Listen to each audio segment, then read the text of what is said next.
Okay, let's talk about the importance of keeping track of electrons. You're going to see how important it is to keep track of them so at the end you know if you have extra electrons left in the bank or not. Now what we have here are 3 different examples. They're all kind of similar. There's all a single element followed by a pair of the same elements. So there's going to be 3 total atoms in each example.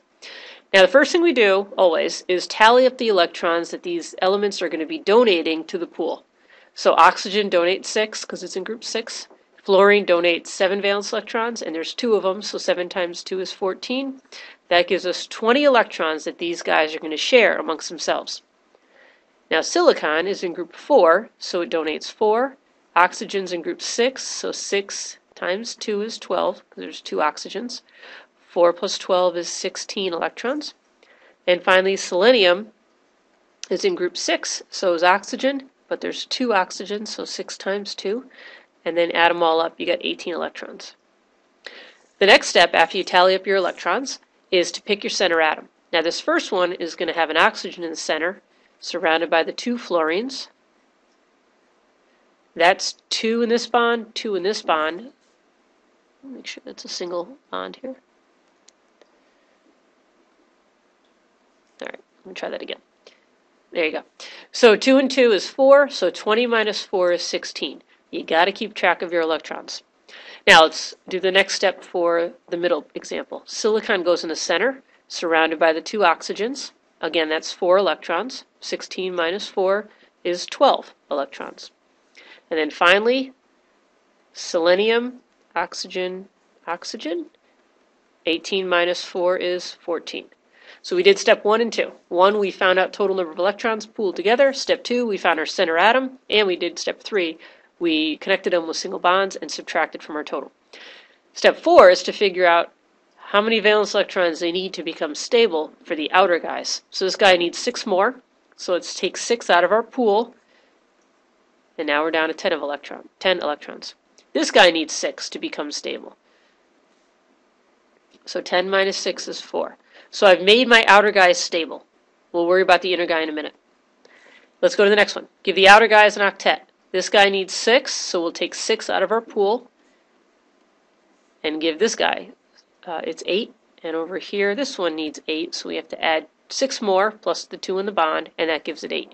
So 6 minus 6 is 0. My pool is empty. That's important to note. I'll worry about silicon later.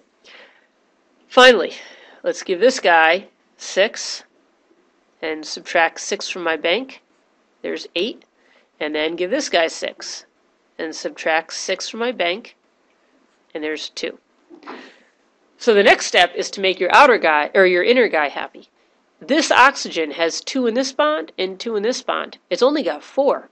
So it looks at the fluorines and say, you guys are all set, but I'm not. Are there any electrons left for me in the bank? So you look at the bank, and there's 4.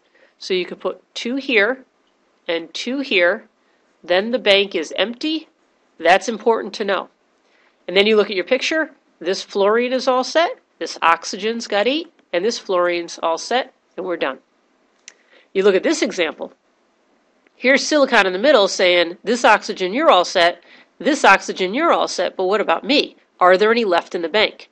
So you look at the bank and you realize, no, they're not. That's different than what we saw over here. This situation is going to be handled differently because there's no electrons left. If you didn't keep track, you wouldn't know this. You have to keep track of your electrons. So what silicon's going to do is going to look at the 2 oxygens, and it's going to say to them, I'm sharing 2 with you on each side. I'm sharing a grand total of 4. Do you think you could share some of yours with me? I'm not going to keep them. I'll give them back for part of the time, but we can share them. So this oxygen says, sure, I'll give you a set. So we'll cross these off and replace it with a line. So now we have a double bond here. And silicon says, that's great, I'm closer to my octet. I have 6 now, but I'm not entirely there. So it looks at this oxygen and says, can you help me out? And it ends up making another double bond. So we end up with silicon with 2 double bonds. And then oxygen each has 4 kind of their own. Now if you did a triple bond on one side and a single bond on the other, that's not wrong as long as your grand total electrons adds up to 16. Okay, final guy here. We've got selenium in the center looking at the two oxygens saying, you guys are all set, what about me? Are there any left in the bank? And now you look at the bank and you say that there's 2 electrons left. Not 0 like we saw over here, and not 4 like we saw over here. Now we have 2. Again, the only way you know that there's only 2 is by keeping track of your electrons. So there's 2. We're going to put 2 on the selenium. And then the selenium says the bank is empty. 2 minus 2 is 0.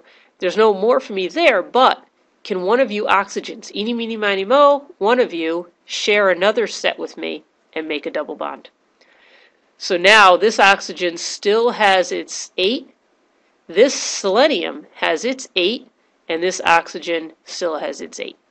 So everybody's happy. So the lesson here is you have to keep track of your electrons so you know how to handle this center guy. Are there 4? Can you just add 2 sets? Are there none? You have to make 2 double bonds. Are there 2? So you have to add 2 up top and then 1 double bond. What do you have to do? And the only way you know is by keeping track of electrons.